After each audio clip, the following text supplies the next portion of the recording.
This is Nick with Bill Brothers Roofing. Started my digital inspection at 4512 Pavlov Avenue. We are on top of an architectural asphalt shingle roof.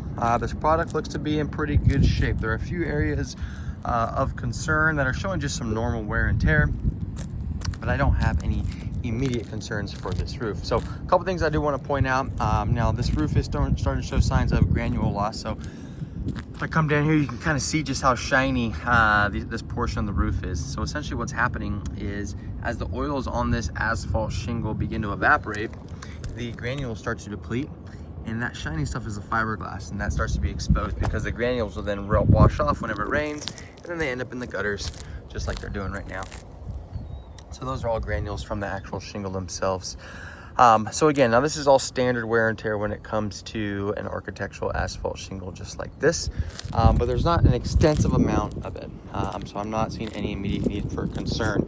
We got a vent right here that we can see is missing some sealant. We don't want any kind of moisture getting down this pipe, and so every time it rains, water and moisture is going to be getting down underneath this. We have some old flashing around these penetrations. The sealant looks to be in pretty decent shape. Could definitely use another layer though. So a roof tune-up would be a good idea for this roof.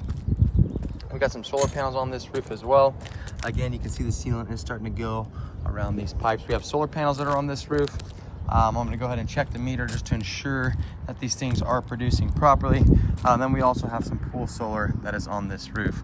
Now I did want to point out a couple of things on the pool solar. We can see we got some damaged shingles. Nothing that we need to be too concerned about.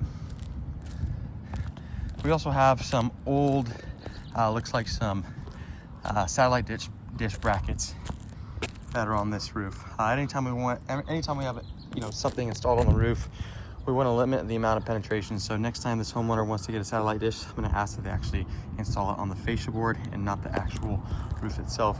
Looks like there might be a little bit of a leak coming from this pool solar, just something for this homeowner to keep an eye on. You can see the discoloration on this portion of the roof. Doesn't seem like there's any leaks that are occurring at the moment, but again, it will be a good idea for the homeowner just to keep an eye on this roof.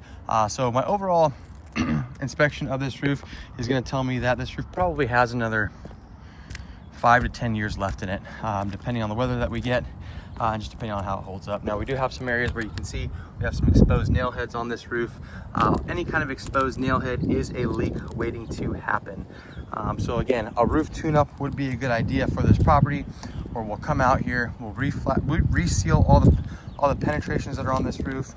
We'll go ahead and seal off any exposed nail head that is on this roof as well, and then we can fix any damaged shingles that are on this roof also. But as an overall inspection of this roof, again, I don't see any immediate needs for concern. We got another 5 to 10 years left on this property itself. At that point, what we can do is do a full tear off. We would replace the underlayment with a layer of synthetic underlayment. They'll come with a 50-year warranty from Owens Corning to go along with a lifetime workmanship warranty from us. But again, the product looks fine, starting to show a little wear and tear, but no immediate needs for concern. That is it for my inspection.